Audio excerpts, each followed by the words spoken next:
when you get to a certain size, people are going, you start not only being in the news, but comedians are going to start speaking about you. I remember Cat Williams did a whole skit where he talked about you. Yeah, that's my Re- guy. And also, me and Cat Williams always been good friends too.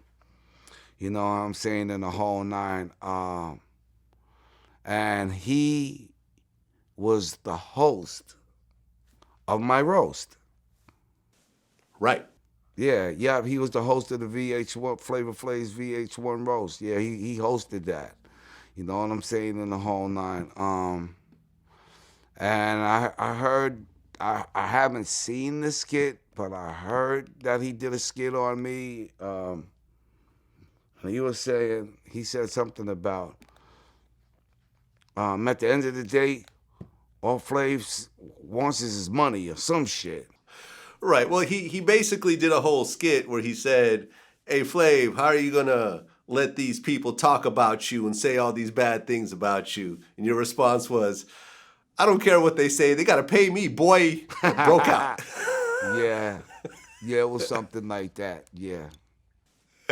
Well, you had an issue with some of the things that Chris Rock said about you and some jokes. Yeah, let me tell you something, man. Chris Rock, that's always been my guy. I always loved Chris Rock. You know what I'm saying? And when he started clowning on me, I kind of took offense to it.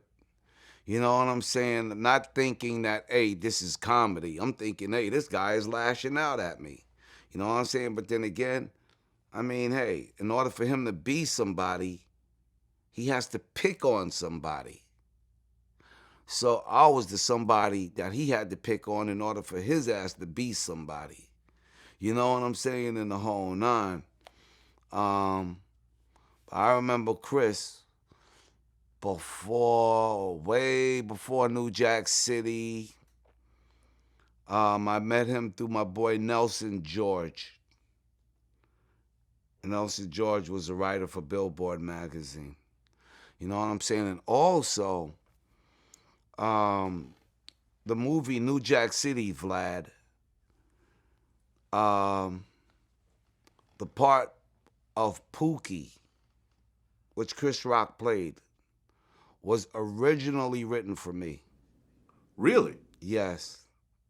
And I went out there, auditioned for the part and everything. And they liked me and they were going to use me for the movie. It was Chuck D and Hank Shockley that went behind my back without me knowing it, telling the producers, no, Flav can't play that part because of what our music stands for, this and that, that, and this. So they ended up giving my part to Chris Rock. Were you upset about that when you heard the news? After I found out what happened, yeah, I was really upset. You know what I'm saying? And just like my partner Eddie Murphy, also let you know, Eddie Murphy was in my ninth grade English class in Roosevelt High School. Mm. We had a teacher named Mrs. Muckle. And Eddie Murphy had a movie called A Vampire in Brooklyn. Right.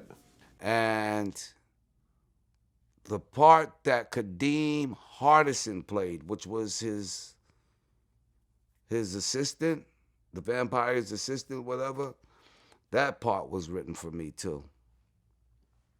You didn't get that either. And I didn't get that either. And the person that let me know that they gave my part to Kadeem Hardison was Lawrence Fishburne. And I'll never forget it. Because I was with my boy Heavy D. And Rest Heavy in D peace. was doing theater.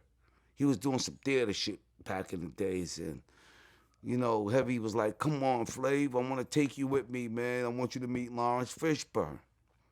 So it was Heavy D that took me to meet Lawrence Fishburne. And it was Lawrence Fishburne that said, yo, Flav, that's fucked up, man. They gave you a part to Kadeem Hardison. I'm like, wow. I'm like, how did you know that? But then again, hey, come on, this is the movie world.